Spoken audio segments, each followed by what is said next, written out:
Here's something we've not spoken about in a while. Intel. Wither Intel, literally. Sources this weekend were saying TSMC is considering taking a controlling stake and fully running Intel's U.S. factories after a Trump administration request to do so. Quoting Bloomberg, the arrangement may involve having major American chip designers take equity stakes, according to the person, along with support from the U.S. government. That means the venture wouldn't solely be owned by a foreign company. TSMC is the go-to chip maker for Apple, Nvidia, and other companies developing semiconductors that power AI algorithms.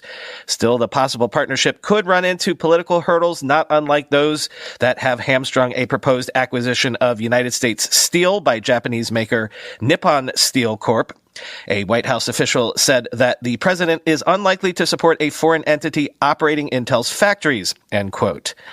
Meanwhile, the journal's sources say Broadcom has informally explored a bid for Intel's chip design and marketing unit, but only if it could secure a partner for Intel's foundry business. Quote, nothing has been submitted to Intel, the people cautioned, and Broadcom could decide not to seek a deal. Separately, TSMC has studied controlling some or all of Intel's chip plants, potentially as part of an investor consortium or other structure, according to people familiar with the discussions.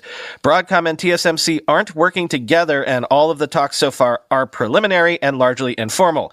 But the potential deals would have been unthinkable until Intel's recent struggles made it an acquisition target.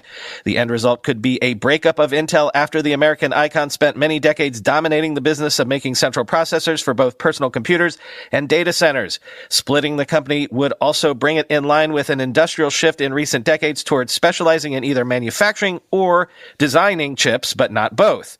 Frank Yeary, the interim executive chairman of Intel, has been leading the discussions with possible suitors and Trump administration officials who are concerned about the fate of a company seen as critical to national security, people familiar with the matter said. Yeary has been telling individuals close to him that he is most focused on maximizing value for Intel shareholders, the people said, end quote. So this is basically essentially what was feared. Folks circling to pick off whatever parts of Intel they find most attractive. And you know, this is why.